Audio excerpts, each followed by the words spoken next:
If life threw you an unexpected bill today, could you cover it without stressing, borrowing, or breaking your budget? That is the question.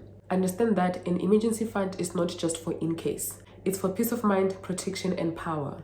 In this video, I am breaking down how to successfully build an emergency fund step by step, even if you are starting from zero. Because the truth is, life is unpredictable, but your money does not have to be. Hi guys, how's it going? It's Nradon Check and welcome back to my YouTube channel. As I have mentioned, I will be taking you through step by step on how to build an emergency fund. Understand that building an emergency fund is one of the smartest moves for financial peace of mind. The first thing you have to do is to set a clear savings goal. Remember, emergency funds are savings, just that this is the money that you put away for in case of an emergency. So when you set this goal, you have to aim at 3 to 6 months worth of your living expenses. This is to say that if your expenses are 10,000 every month, you need to have at least 30,000 in your emergency funds. And this should only be on essential expenses. You cannot prioritize your wants. You cannot prioritize the things that you just do for fun. Those are the last things that you need to account for when you build an emergency funds. They are still important, but you cannot prioritize them. And simply because it might take you long to build an emergency fund. So imagine if you're prioritizing everything, you'll end up feeling like it is very much impossible for you to achieve that goal that you have, which is to have at least 30,000 in your emergency funds. So only prioritize essential expenses. And listen, saving money can be a bit draining. You might feel like it's going to take you time to get to 30,000 and you might feel discouraged and want to give up. Just start small and understand that you are working towards a goal. And never build an emergency funds with anxiety that anything can happen now, because you're going to end up putting yourself under so much anxiety thinking that if something happens now, you won't be able to cover it. Just calm down and understand that whatever amount that you're going to put in that savings account for emergency funds come a long way. It does not matter if it's only 500 rands or even 200 rands. Start with the amount of money that you afford. And if you can afford only 100 rands, listen, that is absolutely okay.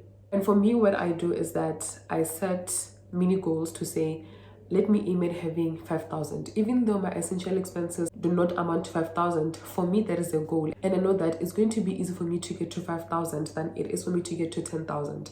And once I hit 5,000, I see that, okay, I am going somewhere. So that helps me a lot in keeping me motivated to just keep going. So don't just look at that 30,000 number and think that you have to get to that and stress yourself about it. You are going to get there as long as you are consistent with building an emergency funds. And it does not have to matter how long you are going to take, as long as at the end of the day you are going to get to that 30,000. And listen, a lot of things happen while you're still building your emergency funds, so you are going to have a bit of setbacks.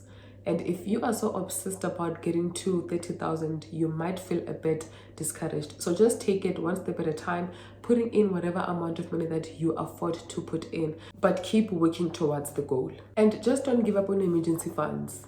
Do not give up. I know how tiring it can be to just keep on putting money and not hitting that financial goal, but just do not give up, because like I've mentioned, that things happen in the meantime and you don't want to be stressing about where you're going to get the money should anything happen that requires you to have savings for it. So just never give up. Understand that you are working towards something that is going to give you the peace of mind that you need, because trust me, it is a good feeling to know that should anything happen, you are going to be able to sort out that emergency. That gives you the peace of mind. And also, emergency funds gives you the strength that you need to leave those unfavorable situations, be it a toxic work environment, toxic relationship, or whatever situation that makes you uncomfortable. And emergency funds can give you that freedom that you need and the strength that you need to just up and leave if you don't like something. So never give up on it. And secondly, know your monthly expenses. It's never going to help you to keep on building an emergency funds whereas you have no idea how your expenses are looking like,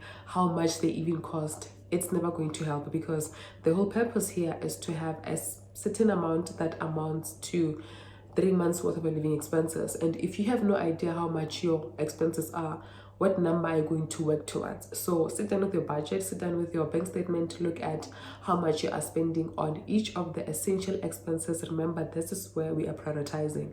So be clear on what your expenses are and work on the total number that you get when you add up all of your essential expenses. And also be honest about what is essential and what is not. Be very much honest. And some things, when you just look at them in theory, you might think, oh, but these are wants and not needs. But as long as that thing you know for a fact that you cannot live without, it is essential. Remember, my essential expenses are going to be completely different to what yours are. So be clear about what your essential expenses are, and everything that is not essential to you, just cut it out. You have no business worrying too much about it. Just cut it out. And thirdly, start small and stay consistent. And what is going to make you stay consistent is understanding what an emergency fund can do for you. And this, over and above everything, is to give you the peace of mind that you need. If you understand that, and if you care so much about yourself, you will make sure that you stay consistent because you understand what an emergency fund can do for you. And honestly, if you want to get your finances in check, this is where you have to start. So stay consistent and save what you can. This is very much important. You can have in your budget that you want to save 1,000 rands towards your emergency funds, but with what happens during the month, find that you are unable to save that 1,000 rands. If you are able to save 700 in that month, just take it into that account. Don't wait to have exactly 1,000 before you take it into your emergency funds. Whatever amount that you are able to save at that point in time, just take it and put it in there. And if you get extra income here and there, you can hustle. Just make sure that whatever extra income that you get, you take it and put it into emergency funds, because the purpose is to maximize your emergency funds as quickly as you can. Because once you are done with the emergency funds, you can now move to investing and looking to grow your money. Remember, an emergency funds is not something that you can use to build wealth.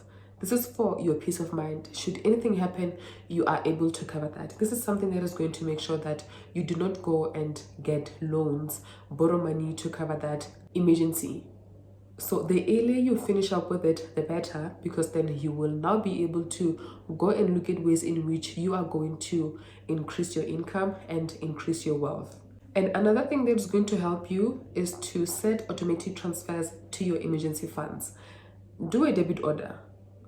Once you get paid, you know that 1,000 rand is going to leave your account and goes straight into emergency funds, and at least you won't get to think hard about it and contemplate if you should save towards your emergency funds. Don't give yourself a chance to think about it, because you might end up concluding that, oh, I'm not going to save for my emergency this month. And that is mistake number one. And once you set this automatic transfers, over time you are going to be comfortable with it, and you might not even think about that 1,000. You won't even have to plan on it, because you know that it's going to get out immediately, and once you are not seeing it, you are not going to think about it. So before you think about it, get it out of sight by setting automatic transfers. And number 4, cut expenses to boost your savings.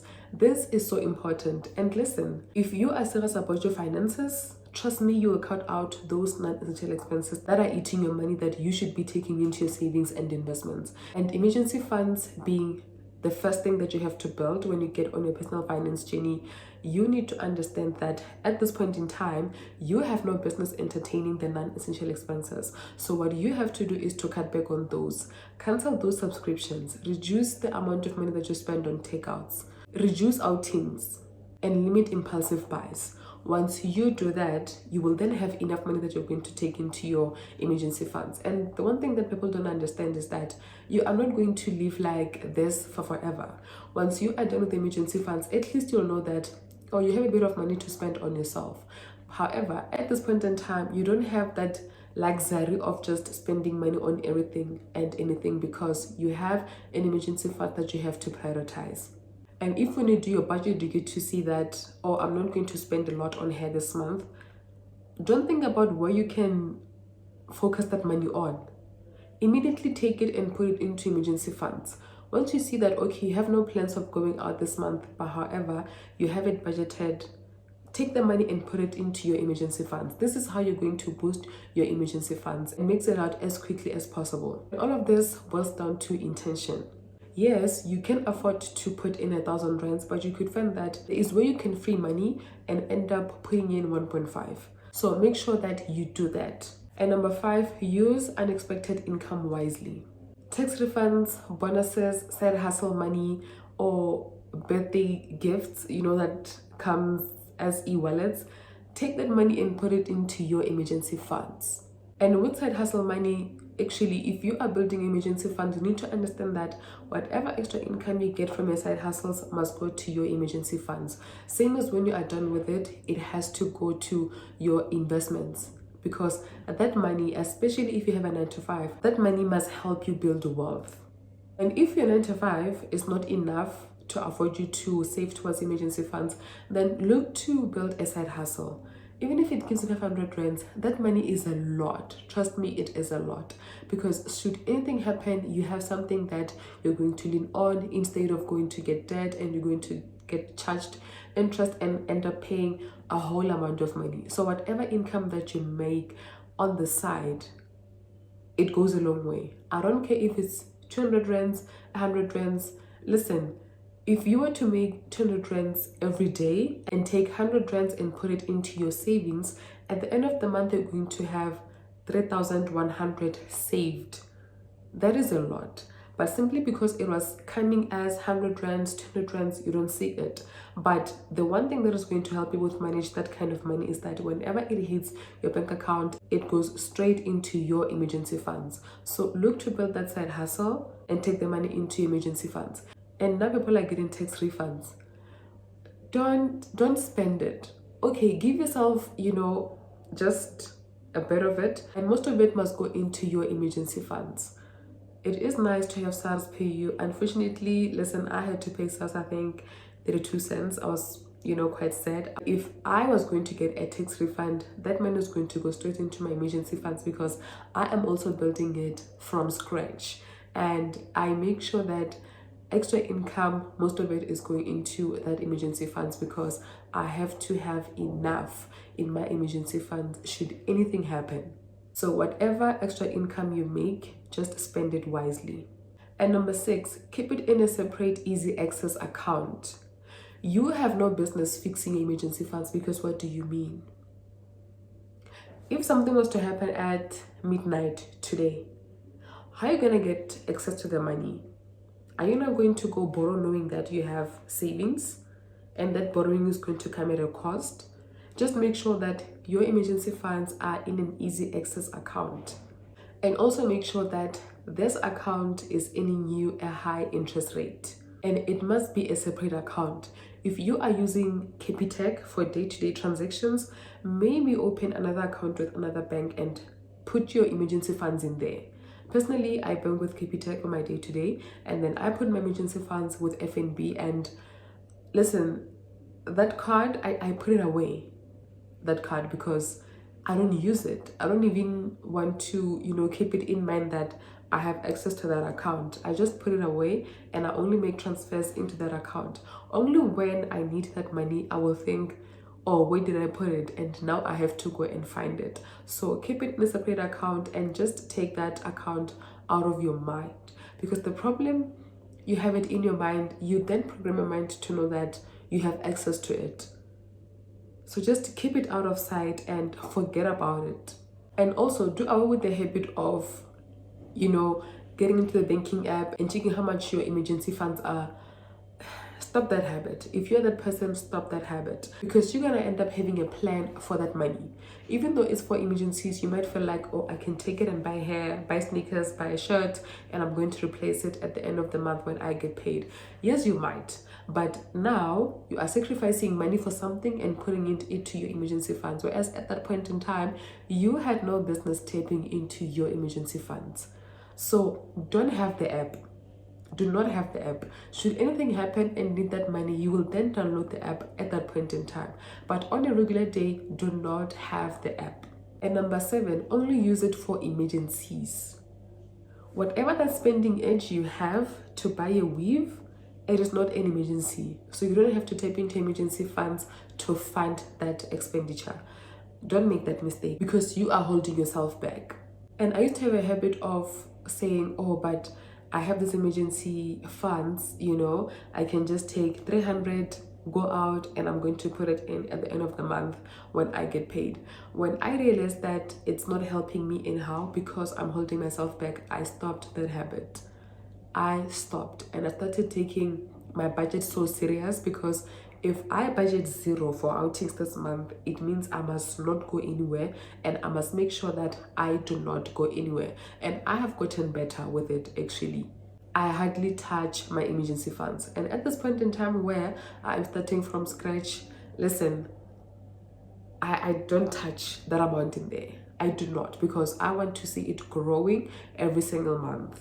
And I do share my emergency fund balances on my monthly budget reset videos, the previous one. You can just go check it out and check how I budget for a new month and how much I put into my emergencies. And listen, my expenses are quite a lot, and currently I don't afford to save a lot into my emergency funds, but whenever I can, I put in extra, because I want to get done with that account so I can have enough money to put into my investments, because that is where I grow my wealth.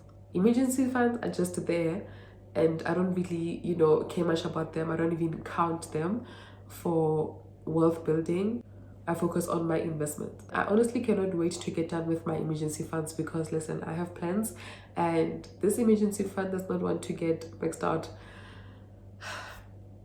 in Betakanako. So I try by all means to put in extra. And lastly, refill it after use. If something happens, you have maybe an urgent travel and you take 1,000 rands from there, put it back. At the end of the month, deprive yourself of some things for that month and put back that 1,000 rands. Because if you don't, it's never going to grow. You're never going to see progress on your emergency funds, and that can be very discouraging. So do not do that. Do not just say, oh yeah, but it was for an emergency and yeah, that's it. Yes, it did help you, but put back the money. Make a plan to replace that money, and never feel bad about having to use it. Sometimes we get to be so obsessed with emergency funds that we just want to see a balance there, and the balance must not move, that when anything happens, like, you hold back. You say, oh, but I don't want to touch my emergency funds. But you're having an emergency. So what should you do? Tap into your investments, go borrow money. You have an emergency. Understand that you are building that fund for emergencies. And whatever that happens that is unexpected, it is an emergency, and you have to tap into that account. Remember, this fund is going to give you the peace of mind that you need. So you have no business worrying and asking yourself, oh, but where am I going to get that money? You have emergency funds, and understand that emergency funds is exactly for that.